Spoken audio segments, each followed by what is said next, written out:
The king who chose exile over lies. They called her a witch, a monster, a threat to decent people. But when a dying stranger collapsed at Alara Voss's door during the worst storm in 20 years, she didn't hesitate. She dragged him inside, even though saving him might destroy her. What she didn't know was that the man bleeding out on her floor was King Kyle Draven himself, the ruler who'd abandoned his throne rather than marry for politics. Two outcasts. One impossible choice. A love that would burn down an entire kingdom. Stay until the end to see how it all unfolds. Drop a like and tell us what city you're watching from. The cottage stood alone at the forest's edge, weathered gray wood blending into the mist that rolled off the mountains every morning. Most mornings, anyway. Some days the mist didn't lift at all, and Alara Voss preferred it that way. The fog kept people away. The stories kept them terrified. She knelt in the garden behind the cottage, hands deep in dark soil, pulling weeds from around the fever-few and comfrey. Her fingers were stained green and brown, nails broken, knuckles scarred from years of this exact work.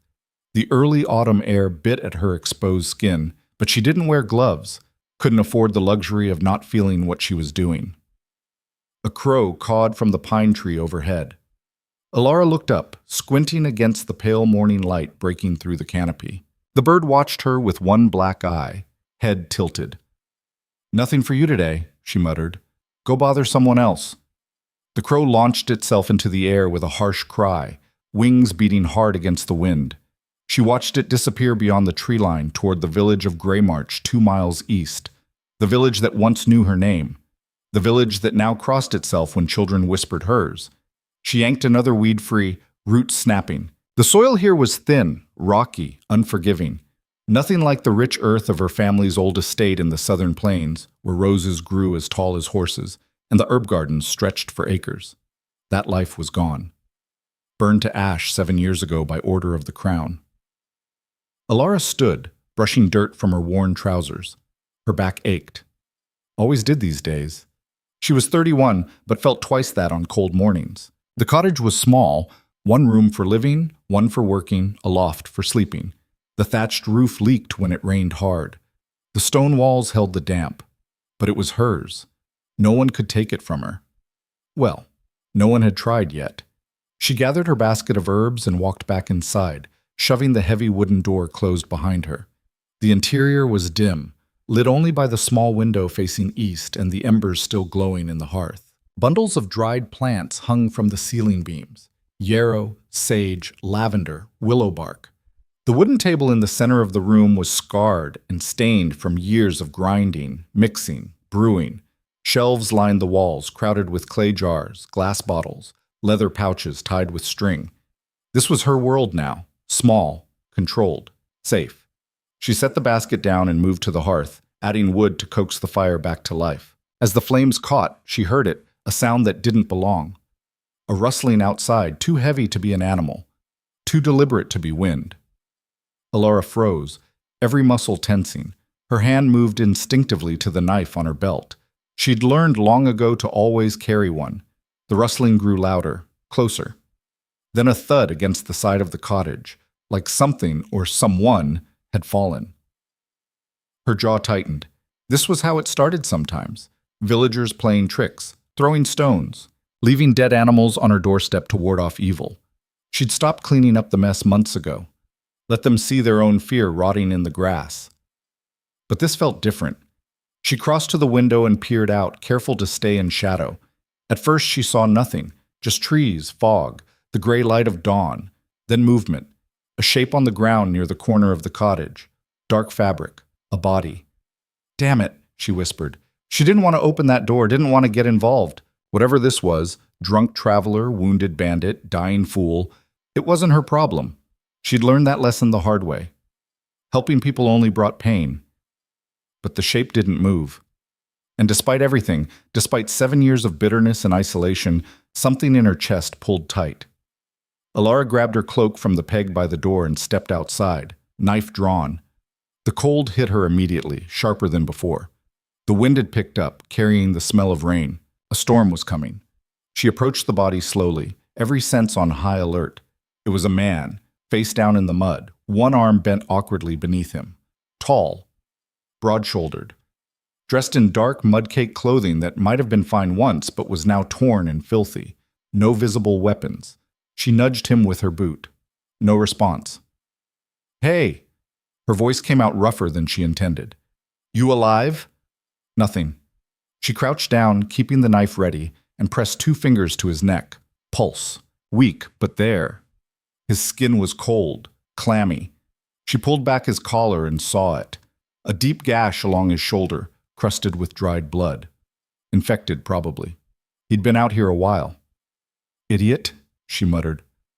"What were you thinking?" The smart thing would be to leave him. Drag him to the road, let someone else find him. She didn't owe this stranger anything. Didn't owe anyone anything. But even as she thought it, her hands were already moving, checking for other injuries. Broken ribs, maybe. Fever, definitely. Dehydration. He wouldn't last another night out here. The wind gusted, bringing the first drops of rain. The storm was here. Alara swore under her breath and made her decision. She sheathed the knife, grabbed the man under his arms, and started dragging him toward the cottage. He was heavy, dead weight, and every step sent pain shooting through her lower back. By the time she got him through the door, she was panting, sweat mixing with rain on her face. She dropped him onto the floor near the hearth and slammed the door shut. Outside, the storm broke in full, rain hammering the roof like fists. For a long moment, she just stood there, breathing hard, staring down at the unconscious man who'd just become her problem. "You better be worth it," she said to no one. Down. Cale Draven woke to pain. It started in his shoulder, a deep throbbing agony that radiated down his arm and across his chest. Then came the rest, his ribs screaming with every breath, his head pounding, his mouth dry as sand. He tried to move and immediately regretted it, gasping as fresh pain lanced through him. "Don't," a woman's voice, flat and unamused. "You'll rip the stitches." He forced his eyes open. The world swam into focus slowly. Wooden ceiling beams, dried plants hanging in bunches, firelight flickering against stone walls. Not a dungeon, not a palace. Somewhere in between. A face appeared above him, sharp features, dark hair pulled back in a messy braid, gray eyes that looked at him the way someone might look at a wounded dog. Wary, calculating, not entirely sympathetic. "Where—" his voice cracked. He tried again. "Where am I?" "My cottage." She moved away and he heard water pouring. A moment later she was back, pressing a cup to his lips. "Drink." Slowly. He drank. The water was cool, clean, the best thing he'd tasted in days. When she pulled the cup away, he wanted to grab it back. "You were half dead in my yard," the woman continued, setting the cup aside. "Shoulder wound, broken rib, fever. Lucky I found you before the wolves did." Cale tried to sit up. Bad idea. The room tilted violently and he fell back, groaning. "I said don't move." She sounded more irritated than concerned. "You've been out for 2 days. Your body needs rest." 2 days. He tried to remember how he'd gotten here, but everything after leaving the capital was a blur. The forest. The rain. Running. Someone chasing him? No, that was before. Before he'd walked away from the throne, from the Council of Vipers demanding he marry Lord Torrhen's daughter to secure the Northern Alliance. "I need to go," he said, even though moving seemed impossible. "No, you need to heal, or die. Your choice." She stood, crossing to a table cluttered with jars and tools. "But if you're planning to die, do it somewhere else. I don't need a corpse stinking up my floor." He almost laughed. Would have if it didn't hurt so much. "You're not exactly warm and welcoming, are you?" "No." She didn't look at him. "I'm not." Silence settled between them, broken only by the crackling fire and the rain still hammering outside. Kyle studied her as best he could from his position on the floor. She moved with practiced efficiency, grinding something in a mortar, her movements sharp and controlled. Everything about her seemed controlled. Contained. "What's your name?" he asked. She paused, just for a second, then kept working. "Doesn't matter." "Mine's—" "Don't care." This time, he did laugh, then immediately regretted it as his ribs protested. "You saved my life, but won't tell me your name." "I pulled you out of the rain. Doesn't make us friends." She turned, holding a small clay bowl filled with something that smelled bitter and earthy. Drink this. It'll help with the infection. He took the bowl with his good hand and sniffed. Smelled like dirt and rot. What is it? Medicine or poison. Trust issues? He met her eyes.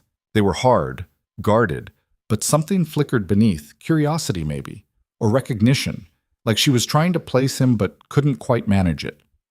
Smart. He'd grown a beard over the past month, let his hair get wild, traded his fine clothes for whatever he could steal or barter. No one in the capital would recognize him now. That was the point. He drank. It tasted worse than it smelled, coating his throat like ash. But within minutes, the pain in his shoulder dulled to a manageable throb. Thank you, he said quietly. She didn't respond, just turned back to her work, ignoring him completely. The next 3 days passed in a strange, uncomfortable rhythm. Kael slept most of the time, waking only to drink the foul-tasting medicines she forced on him and eat the thin soup she provided. She didn't talk much, didn't ask questions, just kept him alive with the bare minimum of care. He didn't complain. Silence was easier than lies. On the 4th day, he managed to sit up without vomiting. Small victory. The woman, he still didn't know her name, was at the table grinding something that smelled like mint and sulfur. She glanced at him, nodded once, then went back to work. Can I ask you something? Kael said. You just did. Why do you live out here alone? Her hand stilled on the mortar. For a long moment she didn't answer. Then, why do you think? Running from something. Or someone. Aren't we all? She dumped the ground mixture into a jar and sealed it. You're not exactly here by choice either. True. He shifted, testing his ribs. Still hurt, but manageable. What if I was? She finally looked at him, really looked at him. Then you're either stupid or desperate. Maybe both.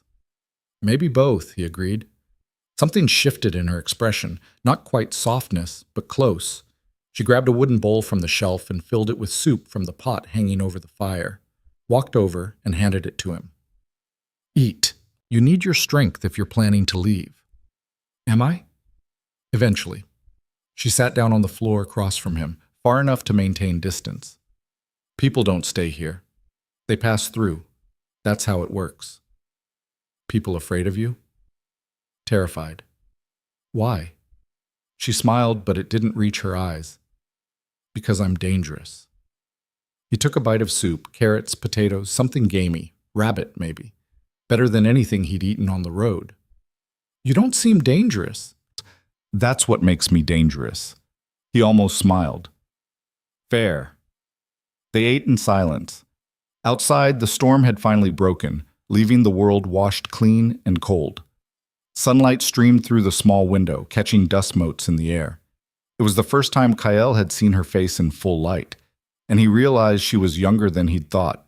Maybe 30, maybe less. Hard to tell with the weight she carried in her eyes. You should know, she said eventually, setting her bowl aside. Villagers come by sometimes, to trade or make sure I'm not hexing their crops. If they see you here, they'll talk. Let them.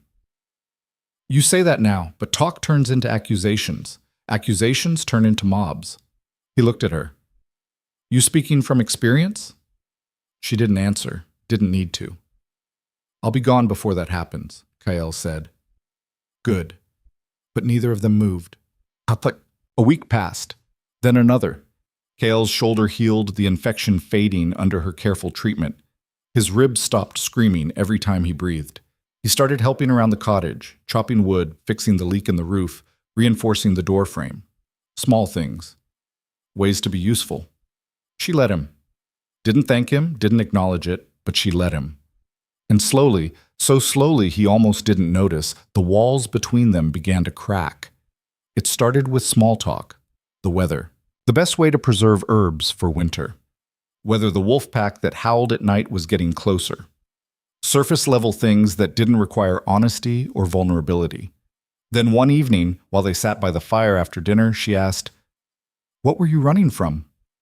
Kael stared into the flames. The truth sat heavy on his tongue, the throne, the council, the cage of expectation. But he couldn't say it, not yet, maybe not ever. Myself, he said finally, and failing at it. She nodded slowly, like she understood. Yeah, that's the hardest one to outrun. What about you? He looked at her. What are you running from? For a moment he thought she wouldn't answer. Then, everything. It wasn't much, but it was honest. That night, as he lay in the loft she'd finally allowed him to use, Kyle stared at the ceiling and wondered what the hell he was doing. He'd left everything behind. Power, wealth, legacy. Walked away from a kingdom that needed him because he refused to be a puppet, because he wanted something real. And now he was here, in a falling-apart cottage with a woman who wouldn't even tell him her name, and somehow it felt more real than anything he'd known in years.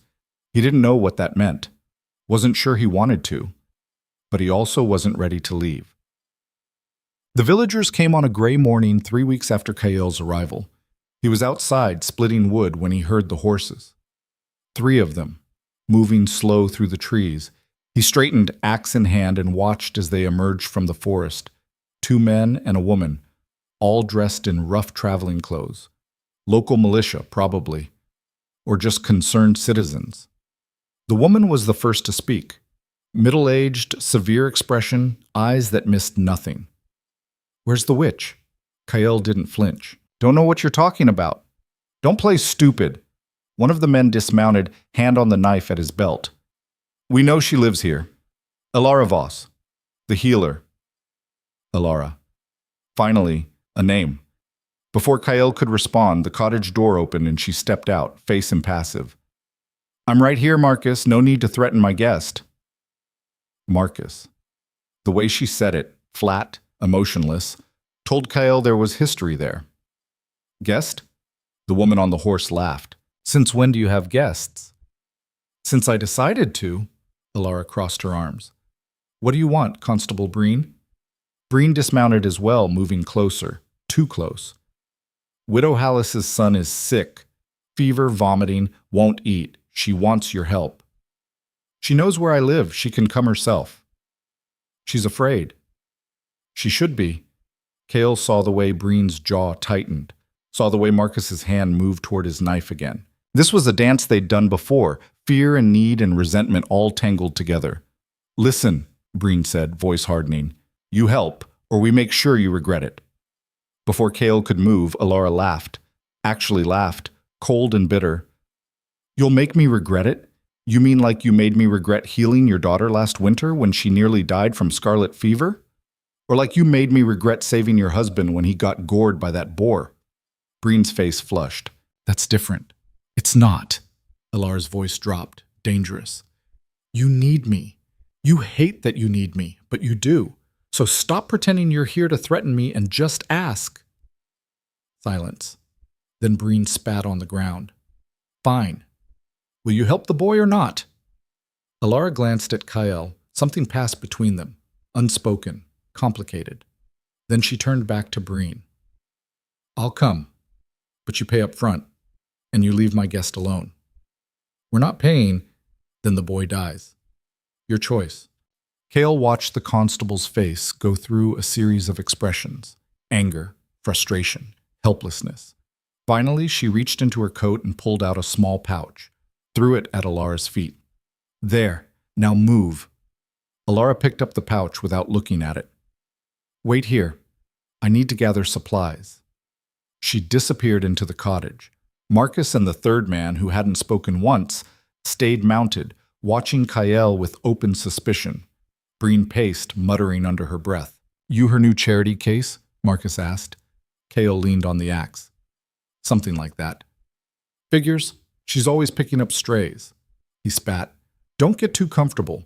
Whatever sob story you told her, it won't last. She'll get bored and toss you out like all the rest. The rest? Marcus grinned, ugly. You're not the first desperate fool to knock on her door.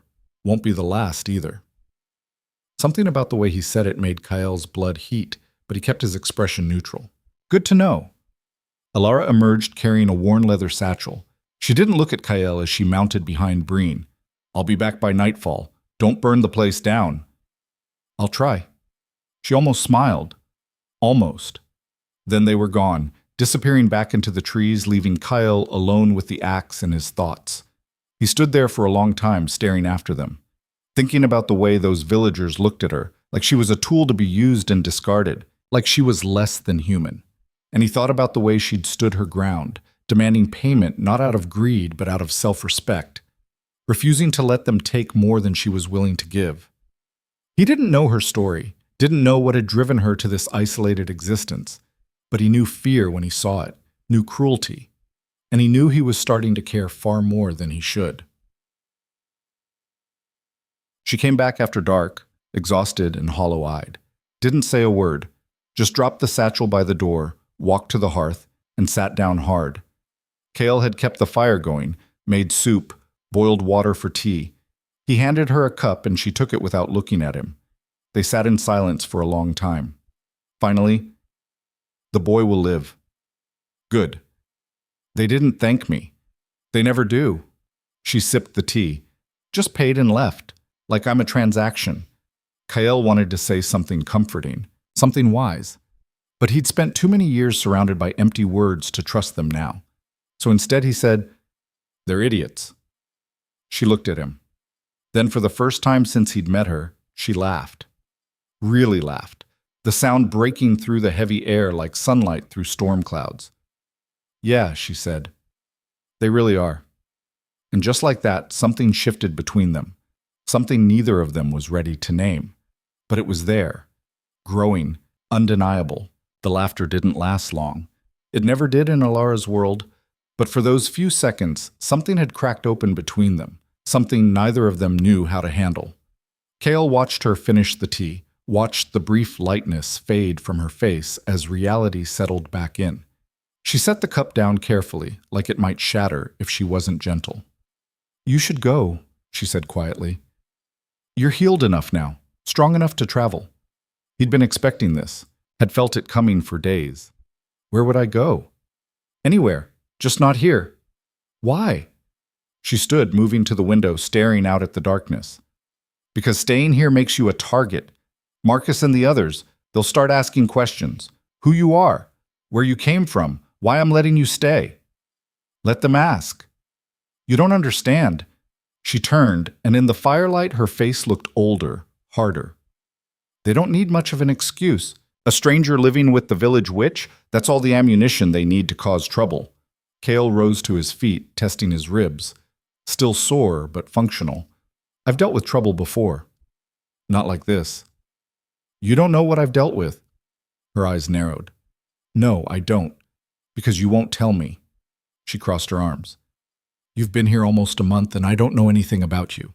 Not your real name, not where you're from, not what you're running from. You never asked. I'm asking now." The words hung between them, heavy with challenge. Cale could feel the moment tipping, could feel the careful distance they'd maintained starting to collapse. He could lie, should lie, but something about the way she was looking at him, demanding honesty even though she knew it would hurt, made him want to give her something real. "My name is Kyle," he said finally. "I'm from the capital, and I'm running from a life that was killing me slowly." "That's not an answer." "It's the only one I've got right now." She studied him for a long moment, then shook her head. "Fine. Keep your secrets, but you still need to leave." "What if I don't want to?" "Doesn't matter what you want." "Why not?" "Because nothing good comes from people staying here." The words came out sharp, almost desperate. "Everyone who stays ends up leaving anyway. Or worse." "Worse?" She turned away again, shoulders tight. "Just go, KL, before you regret it." He should have listened, should have packed his things, thanked her for saving his life, and walked away. That's what a smart man would do. A careful man. But Kyle had left careful behind the day he abandoned his throne. "No," he said. She spun back. "What?" "I said no, I'm not leaving." "You don't get to decide that." "Neither do you." They stared at each other, both stubborn, both refusing to back down. The fire crackled. Rain started again, soft against the roof. Finally, Alara laughed, but it was bitter this time, broken. "You're an idiot, so I've been told, and you're going to get us both hurt." "Maybe." She closed her eyes, exhausted. "Why are you doing this?" "Because I have nowhere else to go. Because you're the first person in years who's treated me like a man instead of a crown. Because when I'm here, I don't feel like I'm drowning. But he couldn't say any of that, not yet.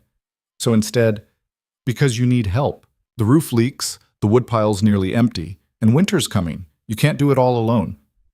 I've managed for 7 years. That doesn't mean you should. Something flickered across her face, surprise maybe, or hope, but it was gone before he could name it. 1 more week, she said finally. That's it. Then you're gone. Fine.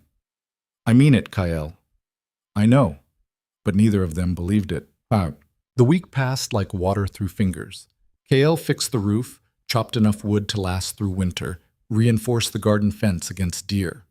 Alara taught him which plants were medicinal, which were poison, how to tell the difference when they looked nearly identical. They fell into a rhythm, not comfortable exactly, but functional. She'd wake before dawn to check her snares. He'd get the fire going, start breakfast. They'd work through the day, her mixing medicines, him handling repairs, dinner by the fire, then silence or conversation depending on the mood. It was the conversation that scared him most, because every time they talked, she gave him a little more. Small pieces of her story, offered reluctantly, like she was testing whether he'd use them against her. My family was nobility, she said one night, grinding dried nettle into powder. Minor house, but respected. We had land, influence. My father was an advisor to the king. Kael's hand stilled on the wood he was carving. Was? Past tense, all of it. She didn't look up. 7 years ago, there was a plague in the southern territories. Bad one. Killed hundreds. My family tried to help, distributed medicines, opened our estate to the sick. We thought we were doing the right thing. What happened? The plague spread to the capital. Her voice went flat. Someone needed to be blamed. Someone always does. So they blamed us, said we'd brought it deliberately, called us traitors, conspirators, witches. Kael's stomach dropped. He remembered that plague, remembered the panic in the palace, the council demanding scapegoats. He'd been younger then, less involved in governance, but he remembered the trials, the executions. They burned your estate, he said quietly. She nodded. With my family inside, my father, mother, 2 brothers, I was away, gathering rare herbs in the northern mountains. By the time I got back, there was nothing left but ash and arrest warrants. So you ran. So I survived. She finally looked at him. For 7 years, I've been the monster they made me into. The witch in the woods, dangerous, untrustworthy, but useful when they need me. Kael set down the wood. You're not a monster. You don't know that. Yes, I do. How? Because I've seen real monsters. I've lived among them, smiled at them, taken their counsel, and you're nothing like them. But he couldn't say that without revealing too much. Because monsters don't save dying strangers, he said instead. She almost smiled, almost. Maybe I just wanted someone to do the heavy lifting. Then you picked poorly. I'm terrible at chopping wood. This time she did smile, small and fleeting. You're passable. It wasn't much, but it felt like everything. The trouble came, as trouble always did, on a day that started ordinary. Kael was in the forest, checking the snare line Alara had taught him to maintain, when he heard voices. Male, multiple, moving through the trees with purpose. He crouched low, hand instinctively going to his belt. The knife Alara had given him was there, small but sharp. Not much against multiple attackers, but better than nothing. The voices grew louder. 3 men, maybe 4. He recognized Marcus's rough tone. Telling you something's wrong with that picture. Strange man shows up, she lets him stay? Since when does the witch trust anyone? Maybe he's paying her. Another voice, younger. You know, for services. Harsh laughter. What kind of services would anyone want from that dried up, shut up? A third voice, older, authoritative. We're not here to gossip. Constable wants us to check on her. Make sure she's not causing trouble. When has she ever not caused trouble? Just do your job. They were heading toward the cottage, toward Alara, who was alone, unwarned. Kael moved fast, circling wide to get ahead of them. His ribs protested, but he ignored the pain, focusing on speed and silence. He reached the cottage first, bursting through the door. Alara looked up from her work, startled. What? Militia. Coming this way. 4 men, maybe more. Her face went hard. What did you do? Nothing. They're here for you. Constable sent them to check on you. Damn. She stood quickly, scanning the room. Her eyes landed on the loft. Get up there. Stay quiet. Don't come down no matter what you hear. I'm not hiding. Well, you are if you want to stay alive. She grabbed his arm, surprisingly strong. These men are looking for an excuse. Any excuse. If they find you here, they'll call it indecent, immoral, evidence of witchcraft. They'll use it against me. So what? Let them. No. Her grip tightened. Because they won't just come after me. They'll come after you too, and I don't need your death on my conscience. He wanted to argue, wanted to stand beside her, face whatever was coming together. But the fear in her eyes, real fear, not for herself but for him, stopped him cold. Fine, he said. But if this goes bad, it won't. Alara cut. Go, now. He climbed the ladder to the loft just as fists pounded on the door. From his position in the shadows, Kael could see most of the room below. Alara composed herself, wiped her hands on her apron, and opened the door. Marcus stood there with 3 other men, all armed, all wearing the insignia of Greymarch's militia, a wolf's head over crossed swords. Marcus, Alara's voice was steady, twice in 1 month. I'm flattered. Where is he? Marcus pushed past her into the cottage, the others following. They spread out, searching with hostile eyes. Where's who? Don't play stupid. The man living here. We know you've got someone. I live alone. That's not what the widow says. Her boy saw a man, tall, dark-haired, working in your yard. Alara shrugged. The boy was sick, fevered, probably hallucinating. Stop lying. Marcus grabbed her arm, rough. Kael's hand went to his knife, but he forced himself to stay still.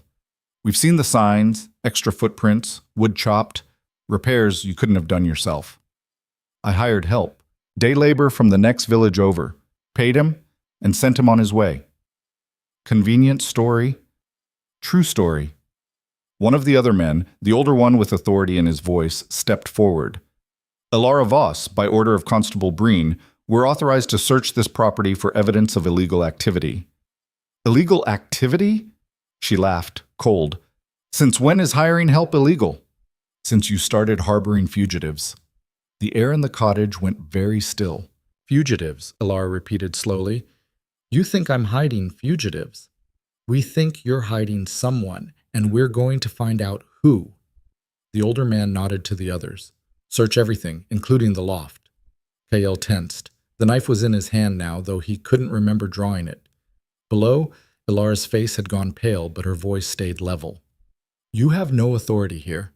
This is my land, my home. This land belongs to the crown, Marcus interrupted, and you're here by sufferance. So either cooperate or we'll drag you to Greymarch in chains and let the magistrate sort it out. One of the younger men started toward the ladder. Alara moved fast. She grabbed a clay jar from the shelf and smashed it on the floor between them. White powder exploded outward, acrid and choking. The men stumbled back, coughing, eyes watering. That's powdered nightshade and pepper, Alara said calmly. Breathe too much and you'll be vomiting for days. Maybe longer, maybe forever. Want to risk it? They froze. Marcus wiped his streaming eyes, glaring. You just assaulted militia officers. I dropped a jar. Clumsy of me. You witch! Careful, Marcus. Her voice dropped. Dangerous.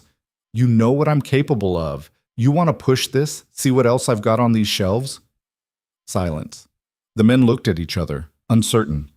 The older one was sweating now, breathing shallow. This isn't over, he said finally. We'll be back. With more men and a warrant. Looking forward to it. They backed toward the door, still coughing. Marcus paused at the threshold. You think you're clever, but everyone knows what you are, and one day you'll slip. When you do, we'll be there. I'll make sure to send you an invitation. He spat at her feet, then they were gone, disappearing into the forest. Alara stood perfectly still until the sound of their horses faded. Then her legs gave out. She collapsed against the wall, sliding down to sit on the floor, shaking. Kael climbed down immediately. Are you... That was stupid. Her voice was raw. So stupid. I just threatened militia with poison. They'll report it. Breen will have to respond. You protected yourself, defended your home. I made everything worse. She looked up at him, eyes bright with unshed tears. They'll come back. With soldiers. Real authority. And when they do, they won't just search. They'll arrest me. Maybe execute me. Then we leave. Tonight. Before they can… Where, Kael? Where would we go? She laughed, broken. I'm a wanted criminal. You're a fugitive. We'd be caught within a week. Not if we're careful. There's no being careful. Don't you understand? This is what happens. This is always what happens. I try to survive, try to live quietly, and the world comes crashing down anyway. He knelt beside her. Then we crash back. She stared at him. What? You spent 7 years hiding, being small, letting them treat you like dirt because it was safer than fighting back. He took her hand. I'm tired of safe. I'm tired of hiding. So here's what we're going to do. We're going to make them afraid of us instead. That's insane. Probably. It'll never work. Maybe not, but I'd rather fail fighting than die running. She was quiet for a long time, then so quietly he almost missed it. Who are you really?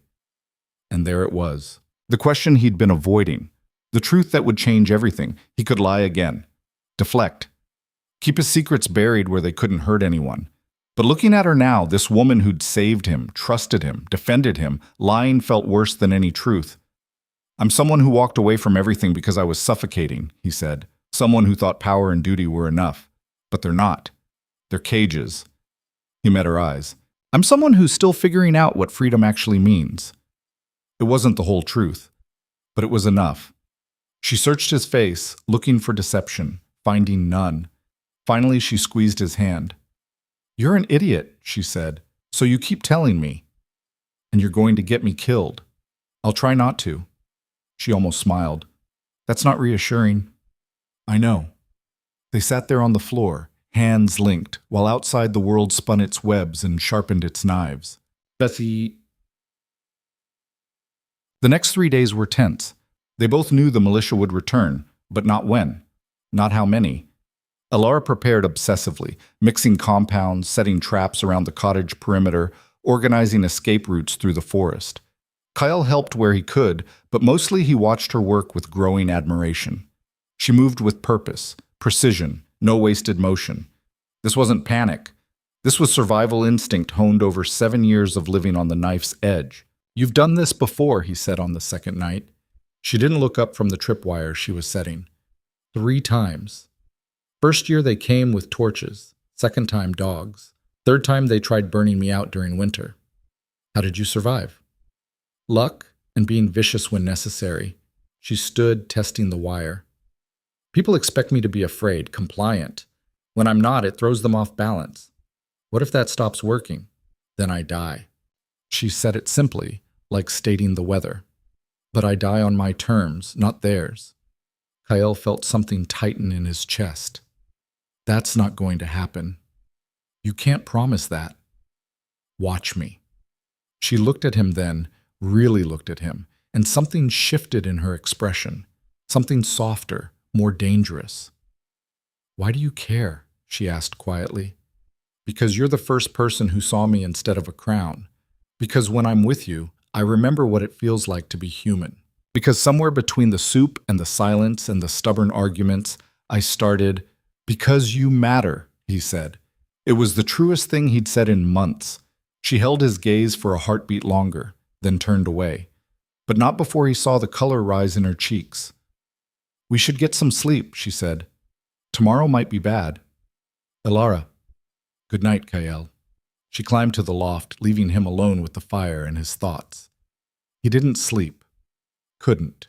His mind kept turning over the same problem, how to protect her, how to fight back, how to make this right. But every solution he imagined ended with bloodshed or exile or worse. Unless. The thought came slowly, then all at once. Dangerous. Reckless. But possible. If he revealed who he was, if he claimed his authority as king, he could protect her. One royal decree and the militia would back off. The villagers would have no choice but to respect her. But it would also mean giving up the freedom he'd fought for. returning to the cage, becoming a crown again instead of a man. And it would put her in a different kind of danger. Kings didn't marry disgraced nobility, didn't ally themselves with accused witches.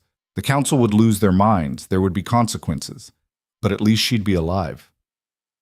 He was still wrestling with the decision when dawn broke and the horses came.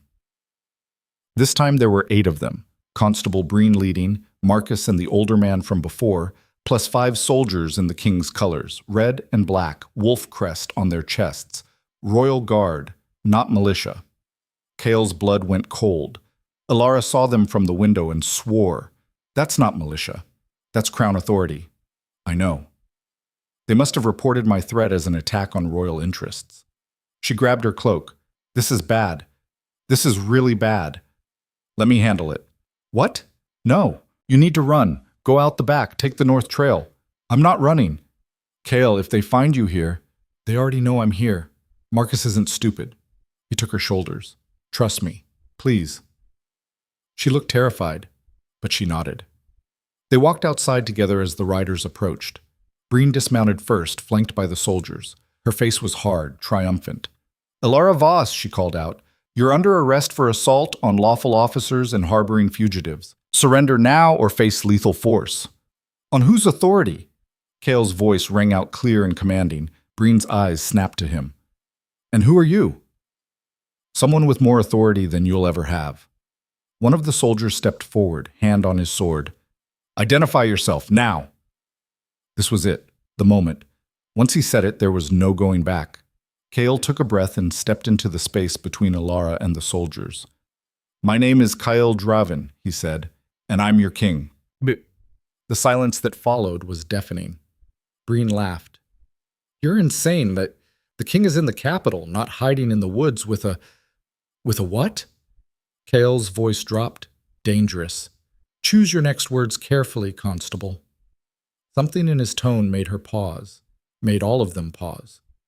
One of the soldiers squinted at him, then his eyes went wide. "Sir, it is him. That's the king." "Don't be ridiculous," Breen snapped. "The king doesn't have a beard, doesn't dress like a man who walked away from his throne because he was tired of being used," Kyle interrupted. "You're right. The king you know wouldn't, but I did." He reached into his shirt and pulled out the one thing he'd kept from his old life, a signet ring, heavy gold stamped with the royal wolf. He'd carried it as insurance, a last resort. Now he held it up for them all to see. The soldiers dropped to their knees immediately. Breen went pale. Marcus looked like he might vomit. Behind him, Kyle heard Alara's sharp intake of breath. "Your Majesty," one of the soldiers stammered. We didn't know. We were told." "You were told to hunt fugitives." Kyle's voice was cold. "Instead, you found your king, who has been staying here under the protection of Alara Voss by his own choice." "But sire," the report said, "the reports were wrong." He turned to Breen. "This woman saved my life, healed me when I was dying, gave me shelter when I had none. And your response was to threaten her, to assault her home?" Breen's mouth opened and closed like a fish. "Get out," Cale said quietly. "All of you. Leave this place, and spread the word. Anyone who touches this woman, threatens her, or speaks against her will answer to me personally. Is that clear?" "Yes, sire." The soldiers scrambled to their feet. "Perfectly clear." They mounted up fast, eager to escape. Breen followed, face burning with humiliation. Marcus cast one last hateful look at Alara before riding away. Then they were gone, and Kyle was left standing in the clearing with the woman whose world he'd just shattered. Slowly he turned to face her. The look on her face nearly broke him. Betrayal, hurt, fury, all at once. "You're the king," she said flatly. "Yes, the king who destroyed my family, the king whose counsel burned my home, the king who signed the warrants that made me a fugitive." I was barely involved in governance then. "But you knew!" The words exploded out of her. "You knew about the plague trials. You knew they were executing nobles, and you did nothing." "I tried. Not hard enough." Tears streamed down her face now. 7 years, Kyle. 7 years I've been running from your crown, and I saved you. I let you into my home. I trusted you." "I know." "Do you? Do you really?" She laughed, broken. You lied to me. Every day, every conversation, every moment of trust was built on lies. Not all of it. He stepped toward her. What I felt, what I feel, that's real. Don't. She backed away. Don't you dare. You don't get to stand there wearing a crown and talk about feelings. I'm not wearing a crown. I walked away from it. But you kept the ring, kept your power, your escape route. Her voice cracked. Well, I have nothing. No family. No home. Nothing but this cottage and the hate of everyone who knows my name. Let me fix it. Let me make this right. How? By declaring me pardoned? By giving me royal protection? She shook her head. That doesn't erase the past. Doesn't bring back my family. Doesn't undo 7 years of suffering. I know that. But I can give you a future. I don't want a future as your charity case. That's not... Get out! She screamed it, raw and ragged. Get out of my home. Get out of my life. I never want to see you again. The words hit like physical blows. Kael stood there, frozen, watching her fall apart. Elara, please. I said get out. She turned her back on him. You're the king. You've got soldiers, a palace, a whole kingdom. You don't need me. You're wrong. Go, Kael. Before I do something we'll both regret. He wanted to fight, wanted to stay and force her to listen, to understand, but he could see her shaking, could see how close she was to breaking completely. So he made the hardest choice he'd ever made. He left, walked away from the cottage, from the garden, from the only place that had felt like home in years. Behind him, he heard her collapse, heard the sob she'd been holding back tear free. Every step felt like dying. But he kept walking, because she'd asked, because she deserved the choice, even if it destroyed them both. The walk back to the capital took 3 days. 3 days of cold rain, sleeping rough, and the weight of Elara's words echoing in his skull like a death knell. Kael moved through the forest like a ghost, barely eating, barely thinking beyond putting one foot in front of the other. By the time the palace walls came into view, he looked like exactly what he'd been pretending to be. A beggar, broken and lost. The guards at the gate nearly didn't recognize him. Would have turned him away if he hadn't shown the ring, if the captain of the watch hadn't been there to confirm his identity with wide, disbelieving eyes. Within an hour, the palace erupted. Servants ran through corridors spreading word. Council members materialized from their chambers, robes half-fastened, faces pale with shock. By the time Kael reached the throne room, half the court had assembled, whispering behind their hands, staring at him like he'd risen from the dead. Lord Chancellor Greaves pushed through the crowd, his weathered face a mask of barely controlled fury. Your Majesty, where in all the realms have you been? Away, Kael said flatly. He didn't stop walking, heading straight for the private chambers beyond the throne. Away? Greaves followed, voice rising.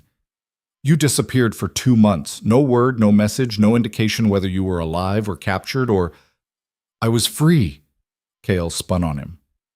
For the first time in my life, I was free. Did you enjoy it while it lasted, Greaves? Running the kingdom without me? The Chancellor's jaw tightened. We did our duty, as you should have done yours. My duty. Kael laughed, harsh and ugly. My duty to marry a woman I've never met because you and your council decided it was politically convenient? My duty to be a puppet king who smiles and nods while you pull the strings? That's not... Don't lie to me. Not now. Kael's voice dropped to something dangerous. I know what you are. All of you. I've always known. But I'm done pretending it doesn't matter. He turned and walked away, leaving Greaves standing in the corridor, rage and calculation warring on his face. A sight. The royal chambers felt like a tomb.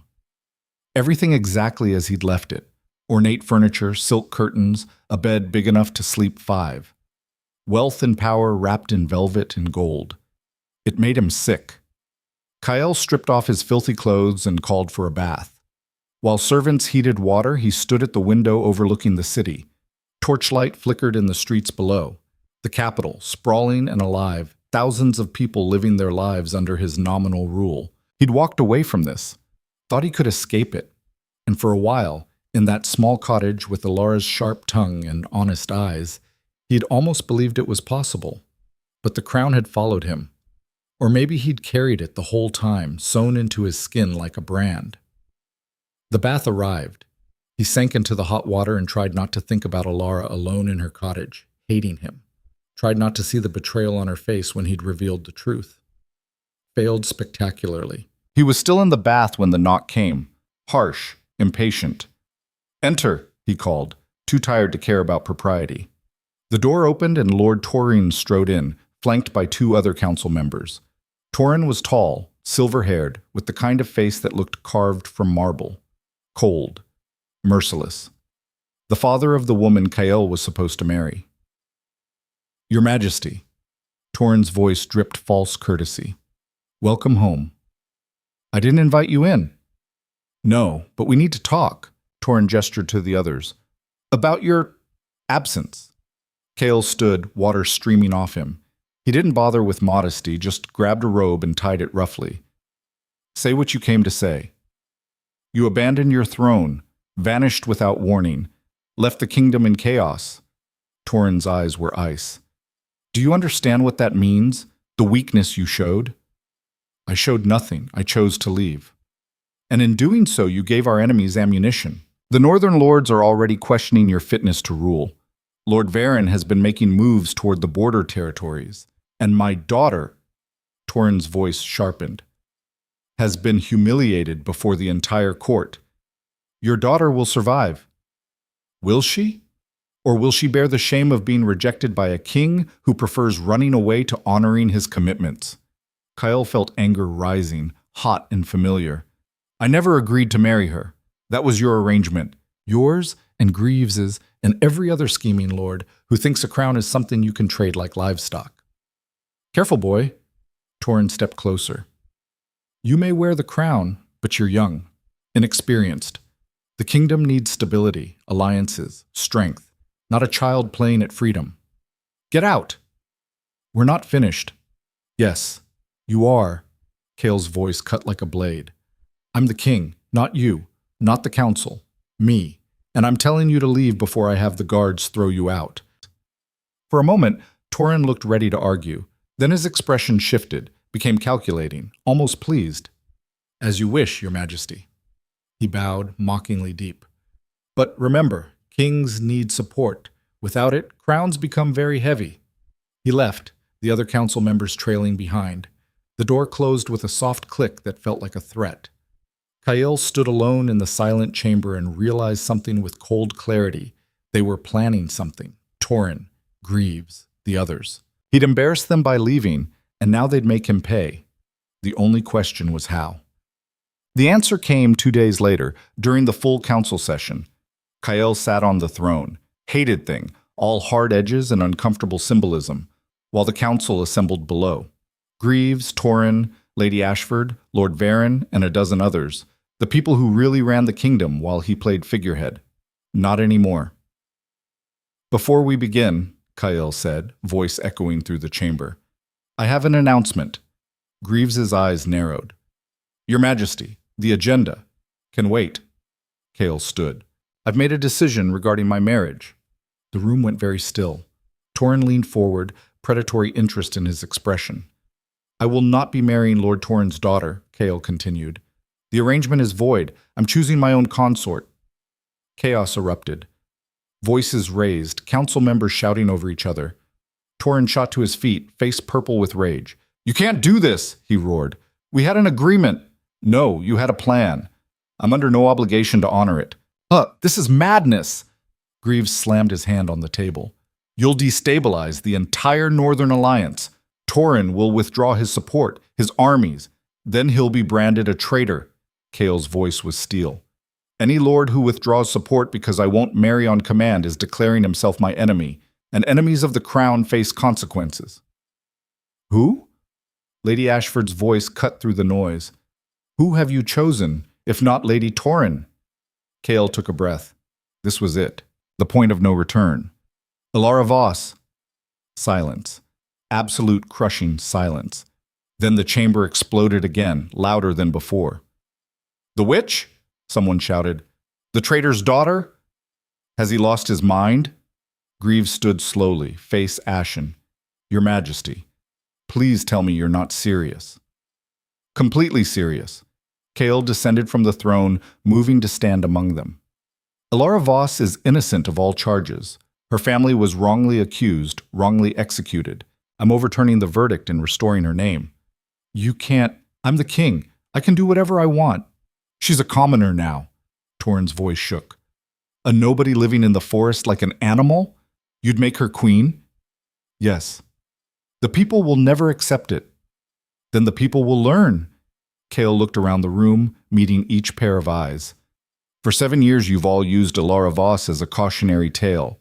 The witch in the woods, the dangerous healer. You needed her services but treated her like dirt. Well, that ends now. This is about more than one woman, Greaves said carefully. This is about stability, order. The kingdom needs a king who isn't afraid to do what's right instead of what's convenient. Kale cut him off. I'm making Alara my consort. I'm restoring her family's titles and lands, and anyone who has a problem with it can take it up with me personally. He started toward the door. Your Majesty, Greaves called after him. If you do this, there will be consequences. The northern lords will revolt. The southern provinces will question your judgment. You'll tear this kingdom apart. Kale stopped at the threshold. Then it needed tearing apart. He left them shouting. What? But even as he gave the orders, restoration of the Voss estate, full pardon, recognition as royal consort, Kale knew the real problem wasn't the council. It was Alara herself. She told him to leave, told him she never wanted to see him again. And now he was about to drag her back into the very world she'd spent 7 years escaping. He had to go back, had to explain, had to somehow make her understand that this wasn't about control or politics. This was about making things right, even if she hated him for it. He left at dawn, alone this time, riding hard for the forest. The journey took less than 2 days on horseback. By the time he reached the cottage, his body ached and his mind churned with half-formed speeches, arguments, pleas, none of which mattered when he found the cottage empty. The door hung open. Inside, chaos. Furniture overturned, jars smashed, herbs scattered across the floor, blood on the walls. Not much, but enough. Kale's heart stopped. Alara! He tore through the small space, searching. Alara! Nothing. She was gone. He stumbled outside, scanning the clearing, found tracks, multiple sets, heavy boots, horses. At least 6 men, maybe more. And signs of a struggle near the garden fence. They'd taken her. He followed the tracks to the road where they disappeared into wheel ruts. A wagon. They'd put her in a wagon and driven off. But who? The militia wouldn't dare, not after he'd revealed himself. The villagers were cowards. So who? Realization hit like a punch to the gut. The council. Torrin or Greaves or one of the others. They'd sent men to take her, either to punish Kale for defying them or to eliminate the problem before she could become queen. Rage flooded through him, white-hot and absolute. He sprinted back to his horse, mounted, and rode for Greymarch village at a full gallop. The village square was busy when he arrived. Merchants setting up stalls, children playing, life going on like the world wasn't ending. Kale rode straight to the constable's office and kicked the door open. Breen looked up from her desk, startled. Then her face went pale. Your Majesty. Where is she? Kale's voice was deadly quiet. Where is who? Don't play games. Alara Voss, where did they take her? Breen stood slowly. I don't know what you're... He grabbed her by the collar and slammed her against the wall. Papers flew. The chair crashed over. Try again, he said. And this time, don't lie. We didn't... She was shaking now, genuinely terrified. I swear, sire, I haven't touched her since you gave the order. But someone did. Someone came to her cottage with armed men and took her. Who? I don't know. I swear I don't know. He believed her, dropped her and stepped back, breathing hard. If the local militia wasn't involved, that meant outside forces, capital forces. There were men here, Breen said, rubbing her throat. 2 days ago. Said they were crown investigators. Had proper papers, royal seal.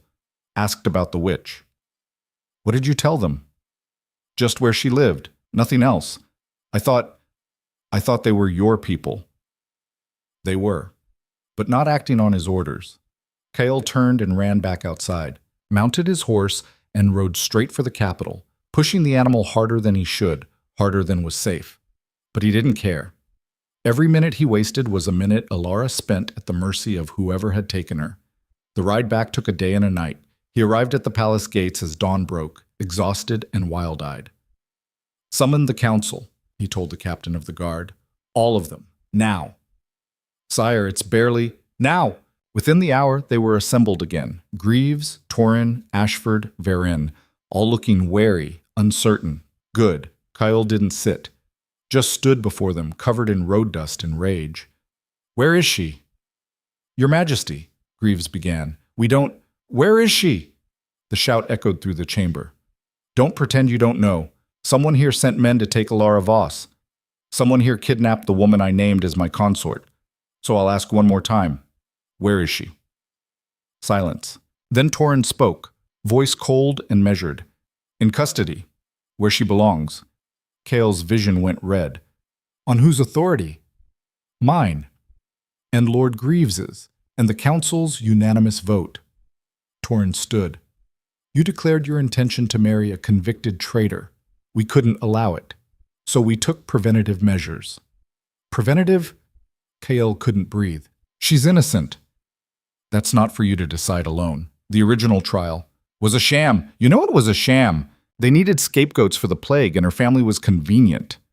"Regardless," Greaves cut in, "the sentence stands until properly overturned through legal channels, which takes time, investigations, hearings. I'm the king. I can pardon her right now. Not without council approval, not for treason charges." Greaves's expression was almost pitying. "You're young, sire. You don't understand how these things work, but we're trying to protect you. By kidnapping an innocent woman? By preventing you from making a catastrophic mistake." Torrin stepped closer. "You care for her. We understand, but caring doesn't make her suitable to be queen. She's damaged goods. A liability. The people would never accept—" Kyle hit him. His fist connected with Torrin's jaw with a crack that echoed through the chamber. The older man went down hard, blood streaming from his mouth. Guards rushed forward, but Kale waved them off. "Touch me, and I'll have you executed." They froze. Torrin dragged himself up, spitting blood. "You just struck a lord of the realm." "I struck a kidnapper and a liar." Kale's voice shook. "Where is she? What prison? What cell?" "You're not thinking clearly. Where is she?" Greaves sighed. "The Eastern Tower, 3rd level. But sire, you need to calm down." Kale was already running. "What?" The Eastern Tower was the oldest part of the palace, used mostly for storage now. The cells on the 3rd level were small, dark, cold. He took the stairs 3 at a time, guards scrambling to keep up. "Which one?" he shouted at the warden. The man pointed with a shaking hand. "End of the hall, sire." Kale grabbed the keys from his belt and ran. The cell door was iron-bound oak, heavy and forbidding. His hands shook as he fumbled with the lock. The door swung open. Alara sat on the stone floor in the corner, knees drawn up, face bruised. Her clothes were torn, her hands bound with rope. She looked up when he entered, and the expression on her face nearly destroyed him. Not hope, not relief, just exhausted recognition. "Of course," she said softly. "Of course it was you." Kale fell to his knees in front of her, pulling out his knife to cut the ropes. "I didn't know. I swear I didn't know they'd do this." "Doesn't matter." Her voice was flat. "It happened anyway." The ropes fell away. He reached to touch her face, check the bruises, but she flinched back. "Don't." "Alara, you declared me your consort." It wasn't a question. Without asking, without even telling me, you just decided my life for me. I was trying to protect you. By making me a target? She laughed, broken. They came in the middle of the night. 6 men with swords and chains, dragged me out of my home because the king decided I was worth something. They had no right. They had every right. I'm a convicted traitor, remember? The daughter of executed criminals. The only reason I was free at all is because I was invisible. She stood, shaky but defiant. And then you made me visible. You painted a target on my back and called it love. That's not what I... Yes, it is. Tears streamed down her face now. You wanted to fix me, save me, make yourself feel better about the guilt you carry. But you didn't ask what I wanted. Didn't consider that maybe I'd rather be free and hated than caged and protected. I'm not caging you. Then what is this? She gestured at the cell. What do you call being locked in a tower because your council disagrees with your choice? A mistake. A horrible mistake. But I'm fixing it right now. He held out his hand. Come with me. I'll make this right. She stared at his hand like it was a snake. How? I'll dissolve the council, strip them of power, make you queen and dare anyone to challenge it. And then what? We live happily ever after while the kingdom burns around us? If that's what it takes? That's not love, Kael. That's madness. Maybe I'm mad then. He was shaking now, desperate. Maybe I've been mad since the day I collapsed at your door and you saved me, even though you had every reason not to. Maybe I'm mad for thinking a king and a witch could be anything more than a disaster, but I don't care, because you're the only real thing I've found in this entire fake world. She closed her eyes. That's not enough. Then what is? Tell me, what do I have to do? Nothing. She opened her eyes. You can't fix this. Can't undo what's been done. Your council will always see me as a threat. The nobles will never accept me. And the people... Her voice cracked. The people will remember I'm the daughter of traitors, no matter what you decree. So we fight, together. I'm tired of fighting, Kael. She looked so small in that moment, so defeated. I've been fighting for 7 years, and I'm just... tired. He wanted to argue, wanted to tell her she was stronger than this, that they could overcome anything. But looking at her now, bruised, exhausted, broken, he realized she was right. He'd made everything worse. I'm sorry, he said quietly. For all of it. For lying. For revealing myself. For not asking what you wanted before I tried to give you the world. I know. What can I do? She was quiet for a long moment. Then, let me go. What? Open the borders. Give me safe passage out of the kingdom. Let me disappear. No. Kael, I won't do it. He stood. I won't let you run again. Not because of me. Not because of them. You don't get to decide. You're right, I don't. He took her hand and this time she didn't pull away. But I'm asking you to trust me. One more time. Let me stand before the kingdom and tell them the truth. All of it. The plague trials, the executions, the lies. Let me make them see what was done to you. They won't care. They might, if we give them the chance. She searched his face. And if it fails? If they still hate me? Then we leave, together. I'll abdicate the throne and we'll go somewhere no one knows our names. You'd give up your kingdom? I already did once, for a chance at freedom. He squeezed her hand. I'd do it again, for you. For a long moment, she just looked at him. Then, so quietly, he almost missed it. You're still an idiot. I know. And this is probably going to end terribly. Probably. She almost smiled. Fine. One more chance, but if this goes bad, I'm blaming you. Fair. He helped her to her feet. Together they walked out of the cell, down the stairs, into the light. Behind them, the warden watched with wide eyes. Guards whispered. Somewhere in the palace, the council was already planning their next move. But for that moment, walking side by side, neither of them cared. The storm was coming, but they'd face it together. The palace hallways felt different walking beside Alara. Guards stared, servants whispered. Every eye followed them like they were watching a funeral procession or a coronation. No one seemed sure which. Kael kept his hand on her elbow, not possessive, but steadying. She moved like someone walking on ice, careful and tense, ready for it to crack beneath her at any moment. They reached his chambers and he locked the door behind them. Only then did she seem to breathe. You need rest, he said. Food, medical attention for those bruises. I need to understand what you're planning. She turned to face him. You said you'd stand before the kingdom and tell the truth. What does that actually mean?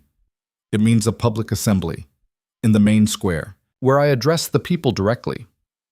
And say what? That you're in love with the traitor's daughter? that you're not a traitor, that your family wasn't either, that the plague trials were a cover-up for political purges. He moved to the window overlooking the city. The council won't like it. Hell, they'll probably try to stop it. But if I speak to the people directly, bypass the lords and nobles, they'll call you crazy or a liar. She joined him at the window. Kyle, these people have spent 7 years believing I'm dangerous, that my family brought disease and death. You can't just erase that with one speech. Maybe not, but I can plant doubt, make them question what they've been told. He looked at her, and I can show them who you really are. A woman who was dragged from her home and thrown in a cell? A woman who survived 7 years alone because she's stronger than any of them. His voice softened. A woman who saved a dying stranger even though she had every reason to let him die. She looked away. Strength doesn't make me innocent in their eyes. No, but truth does. He turned back to the city. I'll need evidence, documentation from the original trials, witness testimony if I can find anyone willing to speak. They're all dead or bought off. Then I'll find the ones who aren't. He was already thinking through it, planning. The magistrate who oversaw the trials, is he still alive? Magistrate Corwin? Yes. He retired to an estate north of the capital. Then we start there. He won't talk. He's too deep in it. Everyone talks eventually. Kale's jaw set, especially when their reputation is on the line. She studied him for a long moment. You've changed. Have I? The man who collapsed at my door was running from responsibility. Now you're charging straight at it. Maybe I just needed a reason to fight instead of hide. Something flickered across her face, too quick to name. Then she moved to the chair by the hearth and sat heavily. Fine. Say we get evidence. Say we convince Corwin to testify. The council will still block you. Torrin, Greaves, they have too much to lose. Then I'll remove them from power. You can't just, I'm the king. His voice was flat. I can do whatever I want. I just have to be willing to face the consequences. And are you? He met her eyes. For you? Yes. She held his gaze, then looked away first. You keep saying things like that. Because they're true. Or because you feel guilty. Maybe both. He crossed to her, knelt so they were eye level. Elara, I know I've made this worse. I know I've complicated your life in ways I can't undo. But I meant what I said in that cell. You're the only real thing I've found in all this. And if that makes me selfish or foolish or both, I don't care. I'm not losing you to their lies. She reached out slowly and touched his face, fingers gentle on his jaw. You barely know me. I know enough. Do you? You know I can be cruel, bitter, that I've spent 7 years hating everything your crown represents. Yes. And you still want this? Want me? More than I've wanted anything. Her hand dropped. You're going to regret it. Probably. He almost smiled. But I'm doing it anyway. She shook her head, but there was something softer in her expression now, something that looked almost like hope. A knock at the door shattered the moment. Kyle rose, hand going to the sword he'd belted on. What? Your Majesty. A guard's voice, nervous. Lord Chancellor Greaves requests an immediate audience. Tell him I'm unavailable. He says it's urgent, regarding the Lady Voss. Elara tensed. Kyle met her eyes and saw his own anger reflected back. Stay here, he said quietly. Lock the door. Don't open it for anyone but me. Kyle, please. She nodded reluctantly. He left, locking the door behind him, and followed the guard to the council chamber. Greaves stood alone by the window, hands clasped behind his back. He didn't turn when Kyle entered. You struck Lord Torrin, the Chancellor said quietly. He deserved worse. He's gathering support, calling for your removal on grounds of mental instability. Let him try. It's not just him. Greaves finally turned. Half the council agrees with him. They say you've become erratic, dangerous, that your attachment to the Voss woman has compromised your judgment. My judgment is fine. Is it? Greaves moved closer. You punched a lord. You're threatening to overturn a 7-year-old verdict. You've locked yourself in your chambers with a convicted traitor. He paused. That doesn't sound like fine judgment to me. Then maybe you need to expand your definition. Kael. The use of his name instead of title was deliberate. I've served this crown for 30 years. I watched your father rule, watched him make hard choices. He understood something you don't, that being king means making sacrifices. Personal desires come second to the kingdom's needs. And the kingdom needs Alara destroyed? Needs innocent people executed to cover up your political failures? Greaves's expression hardened. We did what was necessary to contain panic. The plague was killing thousands. People needed someone to blame, or they'd have torn the city apart. So you gave them scapegoats. We gave them order. Greaves's voice rose. We gave them stability when everything was falling apart. Yes, the Voss family paid the price, but their sacrifice saved countless others. You don't get to call murder a sacrifice. I call it governance. Greaves stepped closer, voice dropping. And if you're not willing to make those choices, you're not fit to wear the crown. Silence stretched between them, heavy with threat. Get out, Kael said finally. This isn't over. Yes, it is. Kael's voice was ice. You're dismissed from the council, effective immediately. Greaves went very still. You can't. I can. I just did. Kael moved to the door, opened it. Guards waited outside. Escort Lord Greaves from the palace. He's no longer welcome here. You're making a mistake, Greaves said, but his voice shook now. Without the council's support, you're just a boy playing king. Then I'll learn to play better. The guards moved in. Greaves left without further protest, but the look he gave Kael promised retribution. When the door closed, Kael sagged against it. His hands were shaking. He'd just removed the most powerful man in the kingdom from power. There would be consequences, severe ones, but he'd also just drawn a line, and he wasn't crossing back. The next morning, Kael summoned the remaining council members and announced his plan. No discussion, no debate, just direct orders. We're holding a public assembly in 3 days, he told them, in the main square. I'll address the people regarding the plague trials and the charges against the Voss family. Your Majesty, Lady Ashford protested, the people won't understand. Then I'll make them understand. This is unprecedented, Lord Varen added. Kings don't explain themselves to commoners. This one does. Kael looked around the table. Anyone who has a problem with it can join Greaves in early retirement. No one spoke. Good. Lady Ashford, I want criers in every district announcing the assembly. Lord Varen, coordinate security. I expect this to draw a crowd. And someone find Magistrate Corwin and bring him to the capital. Offer him immunity if he testifies truthfully. And if he refuses, Ashford asked, then threaten him with a treason trial. Kael's voice was flat. I'm done playing games. We're exposing the truth, and anyone who stands in the way will be treated as an accomplice. He dismissed them and went to find Alara. She was in his chamber still, standing at the window, wearing one of his shirts because her own clothes had been ruined.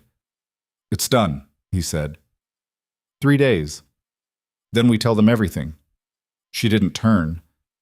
And if they don't believe us, then at least we tried. That's not very reassuring. I know. He joined her at the window. But it's all I've got. She was quiet for a moment. Then, I want to speak too. What? At the assembly. I want to tell my side. She finally looked at him. You can present evidence, but they need to hear from me. See that I'm not the monster they've imagined. Alara, that's dangerous. The crowd might what? Hate me? They already do. Her voice was steady. But if I hide, I'm letting their lies win. I'm letting my family's memories stay buried under accusations. You don't have to do this. Yes, I do. She turned to face him fully. For 7 years, I've been invisible, powerless, just surviving. But if you're going to put your crown on the line for me, the least I can do is stand beside you and face the people who destroyed my life. He wanted to argue, wanted to protect her from what was coming. But looking at her now, jaw set, eyes fierce, he realized she didn't need protection. She needed a chance to fight back. Okay, he said. We do it together. Together. The next 2 days were chaos. Messengers rode out to every corner of the city announcing the assembly. Criers shouted the news in markets and squares, and rumors spread like wildfire. The king had gone mad, was denouncing his own council, planned to crown a witch. Kale spent every waking hour preparing. He sent soldiers to raid the palace archives, pulling every document related to the plague trials, had scribes copy witness testimonies, execution orders, correspondence between council members during the crisis, built a case the way a prosecutor would, piece by careful piece. Magistrate Corwin arrived on the second day, old and nervous, brought under guard. Kyle met him in a private chamber. "You know why you're here," Kale said without preamble. Corwin nodded slowly. "The Voss trials. You oversaw them, signed the execution orders. I did what the council told me to do. You murdered innocent people." "I followed the law," Corwin's voice cracked. The evidence presented was compelling. The family had contact with plague victims, distributed medicines that might have spread. The medicines saved lives. You know that. Everyone knew that. Kale leaned forward. But the council needed scapegoats, and you gave them what they wanted. I had no choice. There's always a choice. Kyle's voice was cold. You could have demanded real evidence, could have investigated properly. Instead, you rushed through the trial in 3 days and signed death warrants for an entire family. Corwin looked away. What do you want from me? The truth. At the assembly, you'll testify that the trials were compromised, that the council pressured you to convict. If I do that, I'll be ruined, possibly executed myself. If you don't, I'll have you tried for judicial murder. Kyle sat back. Your choice, magistrate. Redemption or damnation? The old man closed his eyes. I've lived with the guilt for 7 years. Then here's your chance to make it right. Corwin was quiet for a long time. Then, what will you do with the daughter, the Voss girl? Clear her name, restore her family's honor. And then? That's up to her. Corwin nodded slowly. I'll testify, not for you, not for redemption, but because those people deserve better than I gave them. That's good enough, Atet. The day of the assembly arrived cold and gray. Storm clouds gathered over the capital like judgment waiting to fall. Kyle dressed in formal robes, black and red, the royal wolf emblazoned across his chest. The crown sat heavy on his head, unfamiliar after months without it. He looked at himself in the mirror and barely recognized the man staring back. Elara emerged from the adjoining chamber wearing a dress Lady Ashford had found, simple but elegant, deep blue that brought out her eyes. Someone had cleaned her wounds, hidden the worst bruises with powder, but she still looked like what she was, a woman who'd been dragged through hell and refused to break. Ready? Kyle asked. No. She took a breath. But let's do it anyway. They walked to the main square together, flanked by guards. The crowd was already massive, thousands of people packed into every available space, spilling into side streets, climbing walls for better views. A platform had been erected in the center, high enough for everyone to see. As Kyle and Elara approached, the noise died. Every eye fixed on them, the king and the witch walking side by side. They climbed the platform. Kyle looked out at the sea of faces, angry, curious, afraid. This was his kingdom. These were his people. And he was about to tell them their leaders had been lying for 7 years. He raised his hand for silence. The last whispers faded. 7 years ago, he began, his voice carrying across the square. A plague swept through the southern territories. Hundreds died. Thousands more fell ill. It was a time of fear, confusion, and desperate need for answers. The crowd listened, tense. In that chaos, my father's council made a decision. They needed someone to blame for the spread of the disease, someone to punish so the people would feel safe again. He paused. They chose the Voss family, minor nobility, healers, people who had spent months trying to save lives. Murmurs rippled through the crowd.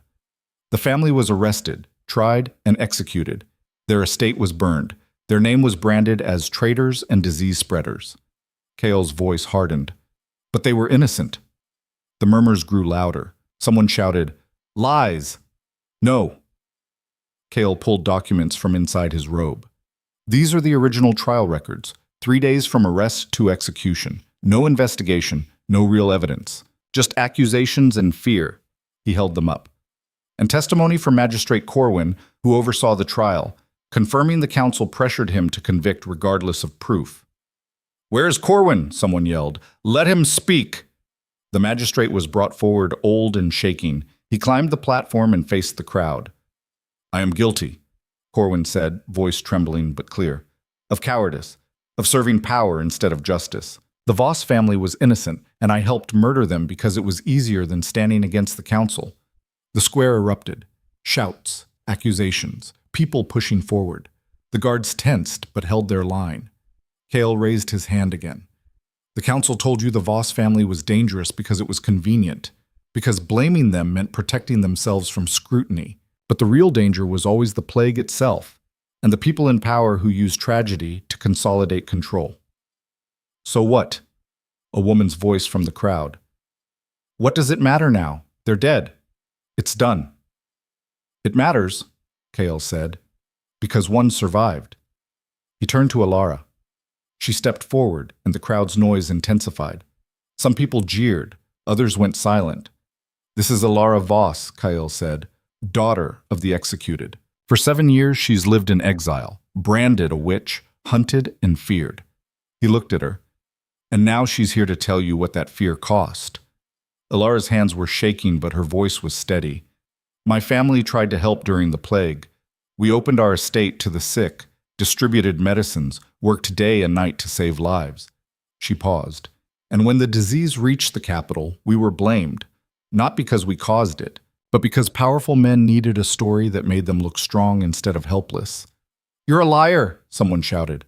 "No." Alara's voice cut through the noise. "I'm a survivor, and for 7 years I've lived with your hatred, your fear, been called monster and witch because it was easier than admitting the truth, that the people you trusted to protect you sacrificed innocent lives to protect themselves." The crowd was restless now, divided. Some people looked angry, others uncertain. "I'm not asking for your pity," Alara continued, "or your forgiveness. I'm asking you to see what was done, to recognize that the real danger isn't the woman you've been taught to fear. It's the system that taught you to fear her in the first place." Silence, heavy and absolute. Then an old woman near the front spoke up. "I remember the Voss family. Before the trials, they were good people. Helped my grandson when he had fever." She looked at Alara. "I believed the lies because I was scared." "I'm sorry." Another voice. "My sister worked on their estate, said they treated servants like family."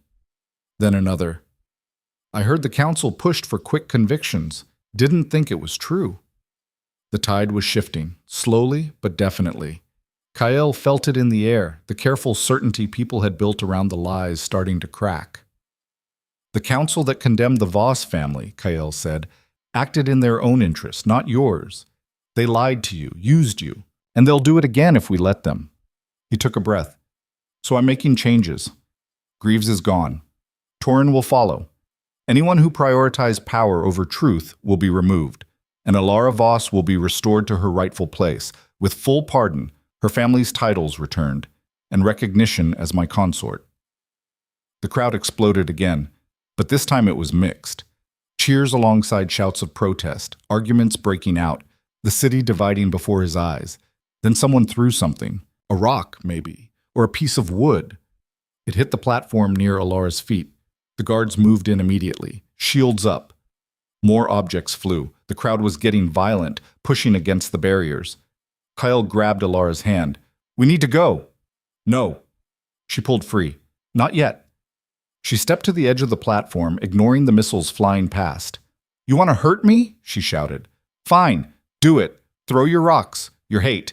Prove that 7 years of lies taught you nothing." The throwing slowed. People stopped, watching.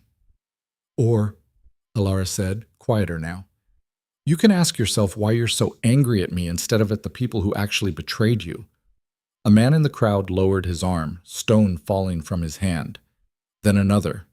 The violence drained away as quickly as it came, leaving only confusion and shame. "She's right," the old woman again. We've been angry at the wrong people. Murmurs of agreement rippled outward. Kale stepped beside Alara. Change is hard. Truth is harder. But hiding from both only makes us weaker. He looked across the thousands of faces. I'm your king, and I'm telling you, the lies stop here.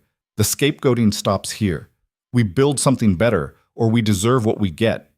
He took Alara's hand, held it high. This woman is innocent. She's strong. She survived hell. And if you can't see that she deserves respect instead of fear, then we've already lost. The silence that followed felt like the world holding its breath. Then someone started clapping. Just one person, then two, then a dozen. It spread through the crowd, not universal, not even close, but enough. Enough to matter. Kael squeezed Alara's hand and felt her squeeze back. They climbed down from the platform together and walked through the crowd. Some people reached out to touch Alara's hand. Others spat at the ground as she passed. But no one threw anything. No one attacked. It wasn't victory, not complete. But it was a start. By the time they reached the palace, Alara was shaking with exhaustion and relief. Kael brought her to his chambers, and she collapsed into a chair. We did it, she said, like she couldn't believe it. You did it. He knelt in front of her. That speech, facing them down when they threw things, that wasn't me. That was all you. I was terrified. You didn't show it. I wanted to run. But you didn't. He took her hands. You stood there and made them see you as human. That's braver than anything I've ever done. She looked at him for a long moment. Then she leaned forward and kissed him. It was brief, tentative, tasting of salt and uncertainty, but when she pulled back, her eyes were wet. Thank you, she whispered. For what? For giving me a chance to fight back. For standing with me even when it would have been easier to let me disappear. I told you, you're worth it. I'm starting to believe that. He kissed her again, deeper this time, and she responded with a fierceness that spoke of 7 years of isolation ending all at once. When they finally broke apart, both breathing hard, Kael rested his forehead against hers. What happens now? She asked. Now we deal with the fallout. Torin will try to rally support. The remaining council members will resist, and half the nobility will call for my head. Sounds fun, doesn't it? He almost smiled. But we'll handle it together. Together, she agreed.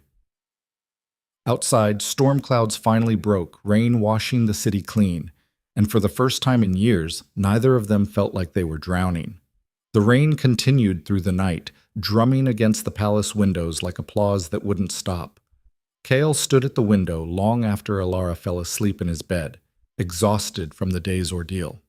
He watched the city below, lights flickering in windows, life continuing despite everything that had changed. Or maybe because of it. He didn't sleep, couldn't. His mind was already 3 steps ahead, anticipating the moves Torin and the remaining council members would make. They wouldn't accept this quietly. Men like that never did. The attack came at dawn. Not physical, Torin was too smart for that. But when Kyle descended to the council chamber for the morning session, he found it packed. Not just the usual members, but a dozen other lords summoned overnight, all wearing expressions that ranged from hostile to calculating. Torin stood at the head of the table, looking far too comfortable in what was supposed to be Kael's seat. Your Majesty, the title dripped with mockery. So good of you to join us. Get out of my chair. In a moment. First, we need to discuss yesterday's spectacle. Torin gestured to the assembled lords. These men represent the major houses of the realm, and they're concerned. About what? About your fitness to rule. Lord Varen stood holding a document. We've drafted a petition requesting you submit to a competency evaluation by independent magistrates. Kael's blood went cold. A competency evaluation. Standard procedure when a monarch exhibits erratic behavior. Torin's smile was sharp. Striking council members. Releasing convicted criminals. Making inflammatory public speeches. These are signs of instability. Or signs of cleaning house. That's for the magistrates to decide. Torin folded his arms. You can submit willingly, or we can force the issue through parliamentary vote. You don't have the votes, don't we? Torin looked around the room. Show of hands. Who supports the petition? Every lord raised their hand, 12 in total plus Torin, a clear majority. Kale felt the trap closing. If he refused, they'd use it as proof of instability. If he agreed, they'd control the narrative, pick magistrates loyal to them, declare him unfit and install a regent, probably Torin himself. "This is a coup," Kale said quietly. "This is governance." Torin's voice was steel. "Something you've forgotten in your obsession with that woman. Don't. She's compromised your judgment, made you weak." Torin leaned forward. "The people may have applauded yesterday, but we both know that was theater. Real power doesn't come from crowds. It comes from the men who control armies, trade routes, food supplies. And every man in this room is ready to withdraw support unless you prove you're still capable of rational leadership. By abandoning Alara, by putting the kingdom first." Torin's expression hardened. "Send her away, quietly, with enough gold to live comfortably somewhere far from here. Marry Lady Catherine as originally planned, restore order, or face removal." The room waited, every eye on Kael, measuring his response. He could feel it, the weight of the choice. Give up Alara and keep the crown, or fight for her and lose everything. The door opened. Alara walked in, still wearing the blue dress from yesterday, hair loose around her shoulders. Every lord in the room stiffened. "Lady Voss," Torin said coldly, "this is a closed council session." "Then it's a good thing I'm not asking permission." She crossed to stand beside Kael. "I heard what you said. All of it." "Then you understand the situation." Torin's voice was almost pitying. "You're a liability. The best thing you can do for everyone, including him, is disappear." "No." "Excuse me?" "I said no." Alara looked around the room. "You want me gone because I'm inconvenient, because my existence reminds people that you murdered an entire family to cover your failures. Well, I'm not going anywhere." "You don't have a choice," Lord Varen snapped. "Actually, I do." She turned to Kael. "And so does he. You're giving him an ultimatum. The crown or me. But there's a third option." Kael's heart was pounding. "What option?" "We expose them. All of them. Not just Greaves and the plague trials." She looked at Torin. "Every corrupt deal, every bribe, every political murder they've covered up for decades." Torin's face went white. "You have no proof, don't I?" She pulled a folded paper from her dress. "Magistrate Corwin was very helpful last night. Turns out he kept records. Insurance, he called it. Letters, ledgers, witness statements covering 20 years of council corruption." She held it up, including correspondence about the Voss trials, and 3 other families destroyed the same way. The room exploded, lords shouting, Torin lunging for the paper. Kael moved fast, intercepting him, slamming the older man back against the table. "Touch her," Kael said quietly, "and I'll kill you myself." Torin stared at him, breathing hard. "You're making a mistake." "No, I'm ending one." Kael released him and took the paper from Alara, scanned it quickly. His stomach turned at what he read. Names, dates, executions disguised as justice. "How many?" he asked, not looking up. 4 families, Alara said, "besides mine. All nobility, all accused of treason or conspiracy. All innocent." "That's a lie," Varen protested. "Those families were obstacles," Alara finished, "to land acquisitions, political marriages, trade monopolies. Everyone eliminated because someone in this room wanted something they had." Kael looked up at Torin. "The Brennan family, 5 years ago. You had them executed for smuggling. They were smugglers. They controlled the eastern port you wanted for your shipping empire." Kael's voice was ice. "You fabricated evidence, bribed magistrates, and murdered 12 people, including 6 children. You can't prove that." "Actually, I can." Kael held up the paper. "Corwin documented everything. Names, amounts, dates. And he's willing to testify to all of it in exchange for immunity." The lords were backing away now, some toward the door. Torin stood frozen, face ashen. "So here's what's going to happen," Kael said. "Every man in this room involved in these murders, and we'll verify through investigation, will be arrested and tried. Real trials this time, with real evidence. Anyone found guilty faces execution. You can't—" "I'm the king. I absolutely can." Kael stepped closer to Torin. You wanted to remove me for instability? For choosing love over politics? Fine. But I'm taking every one of you corrupt bastards down with me. The houses will revolt, Varen said desperately. Without us, the kingdom will collapse. Then we'll rebuild, Alara's voice rang clear. With people who actually care about justice instead of power. This is insane, Torin breathed. You're destroying everything. No. Kale cut him off. You already did that. I'm just making sure everyone knows it. He called for the guards. They flooded in, surrounding the lords. Kale pointed at Torin, Varen, and 3 others he recognized from the documents. Arrest these men. Charges of judicial murder, conspiracy, and treason. He looked at the remaining lords, faces pale, terrified. The rest of you are dismissed, but make no mistake. If we find your names in these records, you'll join them. They fled. The arrested lords shouted protests as they were dragged away, but Kael didn't listen. He was already moving, mind racing through everything that needed to happen next. Alara caught his arm. That was reckless. That was necessary. You just arrested half the council, the kingdom. We'll survive, or it won't. But either way, I'm done letting guilty men walk free. He looked at her. You gave me the ammunition. Now I'm using it. She studied his face. You're really going through with this. All the way. Trials. Executions if warranted. Complete reformation of the council structure. He took her hand. And when it's done, I'm making you queen. She went very still. What? You heard me. Not consort. Not lady. Queen. Full title. Full authority. He squeezed her hand. If we're rebuilding this kingdom, I want you beside me. As an equal. Kael, I'm not.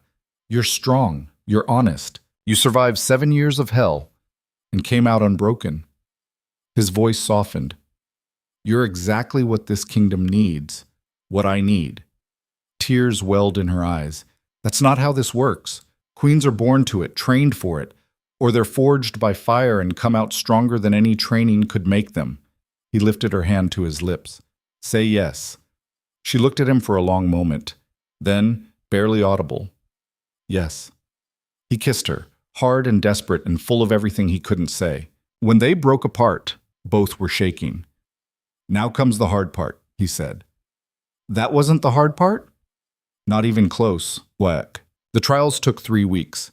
Kale insisted on doing them properly. Evidence presented, witnesses called, defense allowed. He wouldn't repeat the mistakes that destroyed Alara's family. Magistrate Corwin testified first, laying out decades of corruption in excruciating detail. Then came others, former servants, dismissed officials, families of the victims. Each testimony built a damning picture of systematic abuse of power. The city watched, rapt. Public galleries packed every day. People crammed into squares to hear criers relay the proceedings. And slowly, horrifyingly, the truth emerged. Torin broke first. On day 9, faced with evidence of 6 separate murders, including the Brennan children, he confessed. Not out of remorse, out of calculation, hoping confession would earn leniency. It didn't. The jury, 12 citizens chosen at random, another of Kael's reforms, found him guilty on all counts. Sentence: execution. Varin and 2 others followed. One was acquitted for lack of direct evidence, though his reputation was destroyed. The rest faced varying sentences: exile, imprisonment, forfeiture of lands and titles. Through it all, Alara sat in the gallery, watching. She didn't testify, didn't need to. Her presence was testimony enough.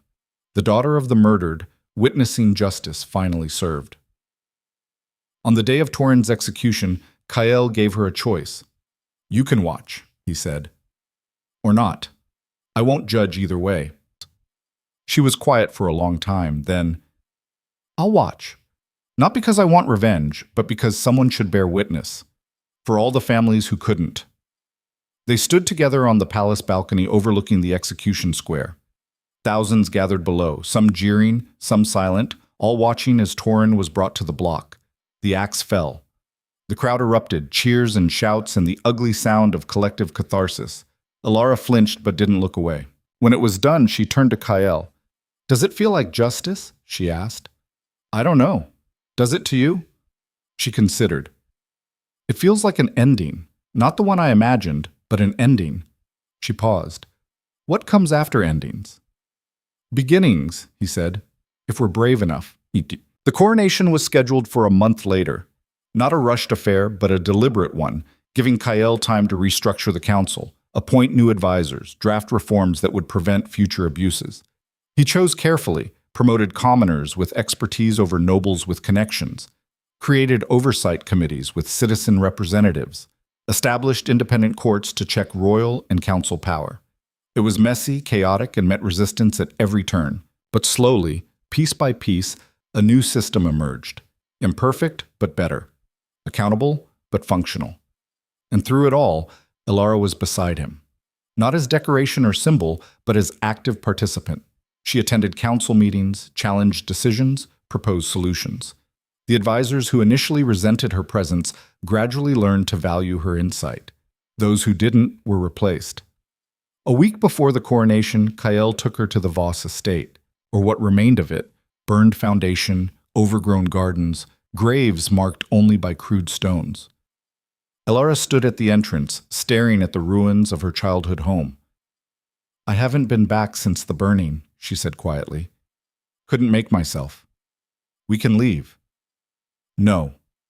She walked forward, picking her way through the debris. Kael followed, giving her space. She found the family plot behind where the main house once stood, 5 graves. Her parents, 2 brothers, and 1 marked unknown servant that made her breath catch.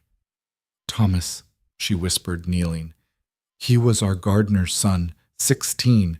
He was in the house when they burned it. I didn't even know they'd found his body. Kael knelt beside her. I'm sorry. They were good people, all of them. Tears streamed down her face. They didn't deserve what happened. No, they didn't. She was quiet for a long time, just crying silently beside the graves. When she finally spoke again, her voice was raw. I used to dream about coming back here. Sometimes it was revenge, burning the capital the way they burned my home. Sometimes it was vindication, proving my family's innocence and watching the council beg forgiveness. And now? Now I just want to let them rest. She touched her father's headstone. They're gone. Nothing I do will bring them back. But maybe, her voice broke, maybe I can make sure it never happens to anyone else. You will, Kael said. We will. She looked at him.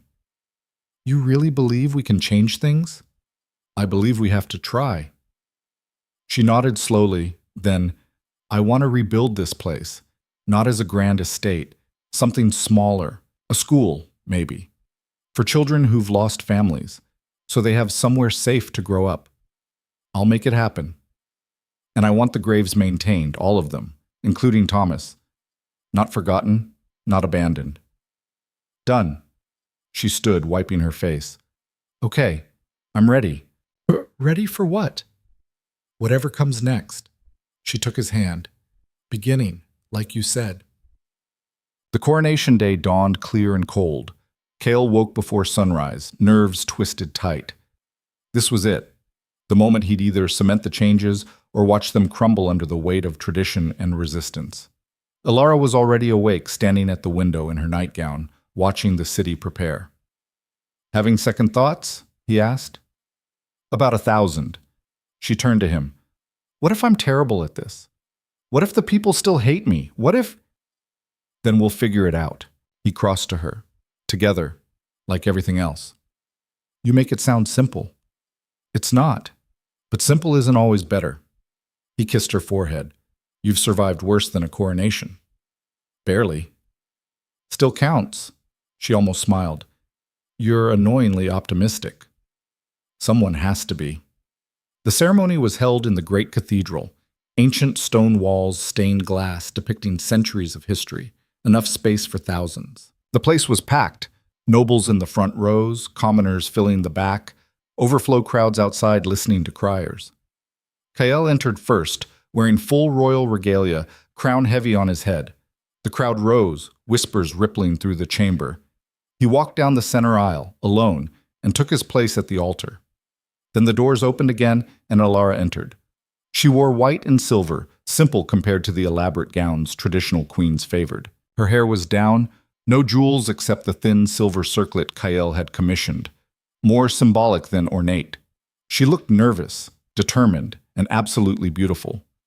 The crowd's reaction was mixed. Some applauded, others whispered behind their hands. A few stood, arms crossed, refusing to acknowledge her. She walked forward anyway, chin high, and joined Kael at the altar. The high priest, ancient and traditional, one of the few officials Kael hadn't replaced, looked at them with thinly veiled disapproval. "Your Majesty," he said stiffly, "this is unprecedented." "Good," Kael said. "Let's begin." The priest's mouth thinned, but he started the ceremony. Ancient words, ritual movements, the weight of tradition pressing down. When he reached the moment where the queen's crown should be placed, he hesitated. "This crown has been worn by queens of pure noble blood for 300 years, the priest said. "Are you certain?" "Completely." Kael took the crown, smaller than his but no less significant, and held it up. Alara Voss has proven herself through trial and survival. She's earned this 100 times over. He placed the crown on her head. The cathedral went silent.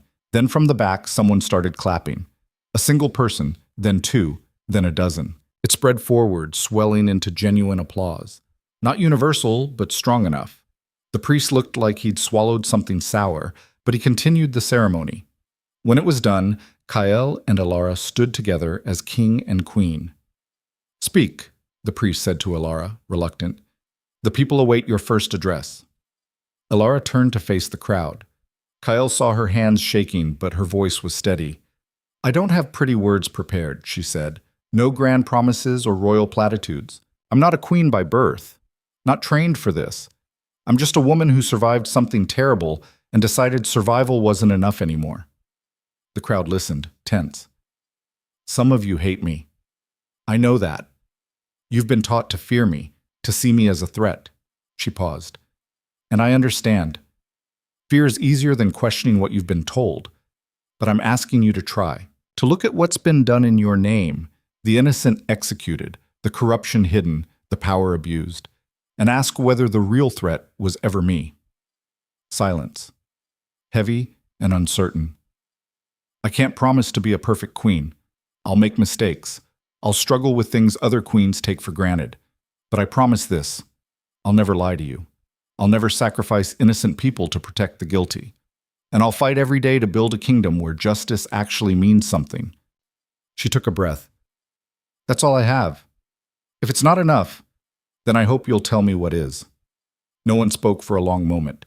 Then the old woman from the assembly, the one who defended Alara first, stood. "It's enough," she called out. "More than enough." Others stood. Not everyone, but more than before. The applause returned, louder now, drowning out the dissenters. Kael took Alara's hand and raised it high. "Your queen!" The crowd roared. But the celebration lasted 3 days. Feasts, festivals, public events where Kael and Alara walked among the people. Not everyone was welcoming, some still spat or turned away, but the tide was shifting. On the third night, exhausted and overwhelmed, they escaped to the palace gardens, the same place Kael had walked when he first decided to leave, before he met Alara. "This is insane," Alara said, collapsing onto a bench. "Good insane, but insane. Welcome to royalty." "I hate it. Liar." She looked at him. "Okay, I don't hate all of it. Some of it's actually nice. People smiling instead of cursing. Children not running in fear. Progress. Very small progress. Still counts." He sat beside her. "How are you really doing?" She was quiet for a moment. Terrified. Excited. Angry at how hard this still is. She leaned against him. "But also grateful. For you. For this chance. For surviving long enough to see it. I'm the one who should be grateful. For what? For you saving my life. For giving me something worth fighting for. For being strong enough to stand up there today and tell them the truth, even though it would have been easier to play the role they expected." She turned to look at him. "You really mean that? Every word. You're still an idiot, and you still love me anyway. She froze. They hadn't said it yet, not directly. Had danced around it for weeks, implied it in actions and choices, but never spoken it aloud. I do, she said finally, even though it's terrifying and probably doomed and definitely complicated. I love you. Good. He kissed her. Because I love you too. Have since you threatened to poison me if I didn't drink your terrible medicine. She laughed against his mouth. That was barely a month ago. Feels like years. Everything does right now. They sat together in the garden as night deepened, two people who'd both run from crowns and cages and found each other in the wreckage. The kingdom around them was still broken, still healing, still figuring out what it wanted to be. But for that moment, none of it mattered. Just them, together, building something new from the ashes of everything that had tried to destroy them. 6 months later, Alara stood at the entrance to the rebuilt Voss estate, now the Voss Memorial School for Orphaned Children. The building was simple but solid, surrounded by gardens that were just beginning to flourish. Inside, 20 children learned, played, and slowly rebuilt lives shattered by loss. The grand opening drew a crowd, citizens, nobles, council members. Kale stood beside her, hand in hers, as she cut the ribbon. This place, she said to the assembled group, is for every child who's lost everything. So they know loss isn't the end, that they can survive and grow and become something more than their pain. She looked at the children visible through the windows, laughing, arguing, living. My family died believing in helping people, in making the world better, even when it was hard. This place honors that, and I hope, her voice caught, I hope they'd be proud. The crowd applauded. The children inside pressed against the windows, waving, and Alara felt something she hadn't felt in 7 years. Peace. Not perfect, not permanent, but real. After the ceremony, as people mingled and children gave awkward speeches they'd rehearsed, a young girl approached Alara, maybe 8 years old, dark hair, serious eyes. Are you really the queen? The girl asked. I am. And you used to be like us? Lost everything? Yes. The girl studied her. Did it get better? Alara knelt to her level. Sometimes. Not every day. Some days are still hard. She touched the girl's cheek gently. But it's worth surviving, even when it doesn't feel like it, because you never know what might be waiting on the other side of the pain. Like being queen? Like finding people who make the pain matter less. Alara glanced at Kael. Like building something good from something terrible. The girl nodded slowly. Okay. She ran off to join the other children. Kael helped Alara stand. You're good at that, he said. At what? Giving hope without lying about how hard it is. Someone needs to. They walked through the gardens together, watching the sunset paint the sky red and gold. In the distance, the capital sprawled, alive and complicated and still healing. We're going to fight about policy in tomorrow's council meeting, Kael said conversationally. I know. Your proposal about grain distribution is stupid. It's fiscally responsible. It's cruel. See? This is why we need mediators. Or you could just admit I'm right. Never. She laughed, the sound carrying across the garden. And Kael realized this was what he'd been running toward that day he left the throne. Not escape. Not freedom from responsibility. This. Someone who challenged him, supported him, fought beside him. Someone who'd seen the worst the world could offer and chosen to build something better anyway. A month later, during a routine council session, Lady Ashford announced her retirement. She'd served the crown for 30 years and wanted to spend her remaining time with family. Kael thanked her for her service and immediately appointed a replacement, Marcus Brennan, son of the murdered Brennan family. Young, idealistic, burning with desire to prevent what happened to his family from ever happening again. Some council members protested.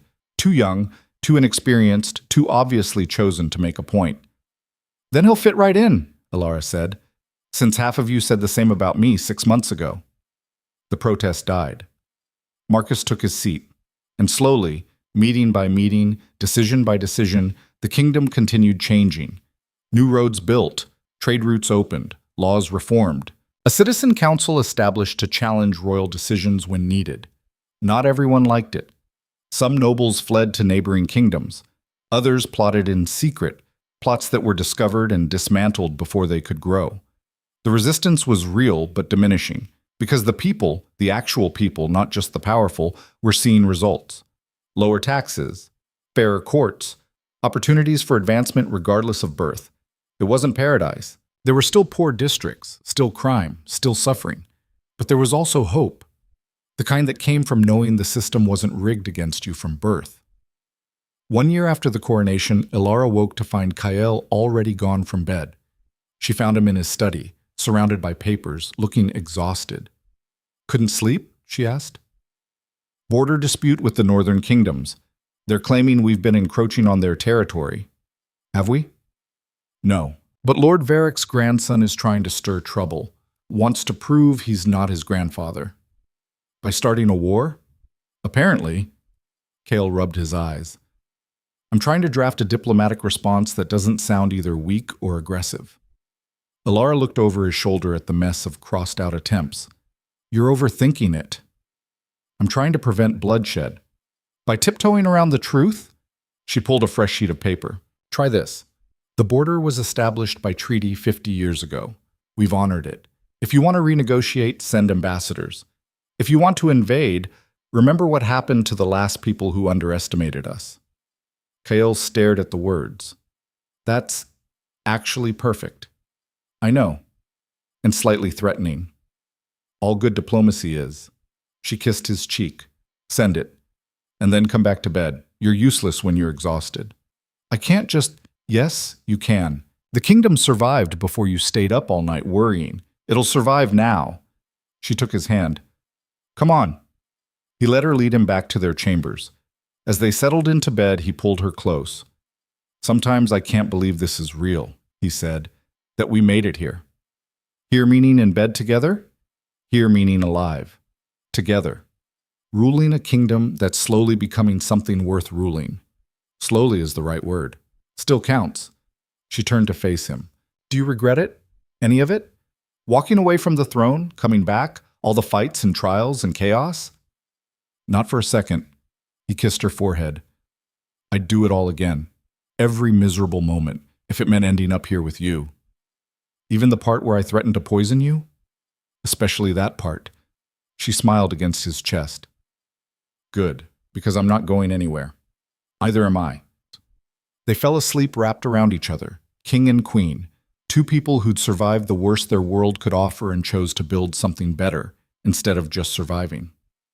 Outside, the city slept, guards patrolled. The night continued its ancient rhythm.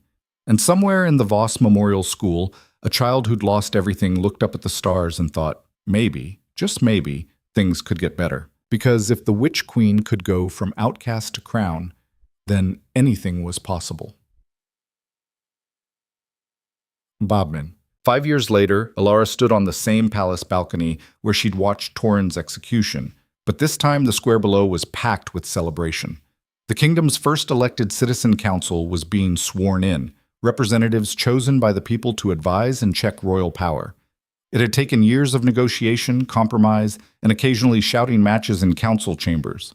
But it was happening. Kael joined her, carrying their daughter, 3 years old, dark-haired like her mother, with her father's stubbornness already evident. Mama, why are there so many people? The girl asked. Because something important is happening, Ilara said. They're choosing how they want to be governed. Like you and Papa? Sort of, but they get to tell us when we're wrong. You're wrong a lot, Kael laughed. She's definitely yours. Ilara took her daughter's hand. Yes, I am wrong sometimes. That's why we need people to tell us, so we can do better. The girl considered this seriously. Okay. As the ceremony began below, Kael slipped his free arm around Ilara's waist. We did it. We're doing it, not done yet. Fair. He watched the new council members take their oaths. Think they'll give us hell? Absolutely, that's the point. Then we're definitely on the right track. Their daughter squirmed. Can we go play now? Soon, Ilara promised. Watch a little longer. This is history. History is boring. Tell me that in 20 years. Kael smiled. She's going to lead a revolution against us, isn't she? If we do our job right, she won't need to. Ilara looked at him. Because we'll have built something that doesn't need tearing down. That's optimistic. Someone needs to be. They stood together, watching the ceremony, while their daughter fidgeted and the kingdom below celebrated its slow, painful, necessary transformation from autocracy to something new. It wasn't perfect. Wouldn't be for generations, maybe longer. But it was better. And better was enough to build on. That night, after their daughter was asleep and the celebrations had died to a murmur, Kael and Alara walked through the palace gardens, the same gardens where they'd first admitted they loved each other, where so much had been decided and fought over and won. Sometimes I still dream about the cottage, Alara said. The quiet, the simplicity. Do you miss it? Sometimes.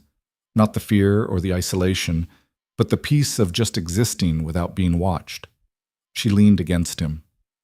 Do you ever regret coming back? Wish you'd stayed gone?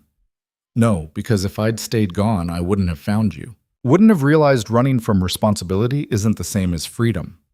He kissed her hair. Real freedom is choosing what you're responsible for.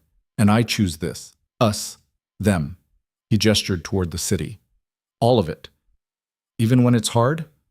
Especially then. She pulled him down to a bench, curled against his side. The council's going to propose reforms to the taxation system tomorrow. They're good reforms. We should support them. But they'll piss off every remaining noble. Let them be pissed.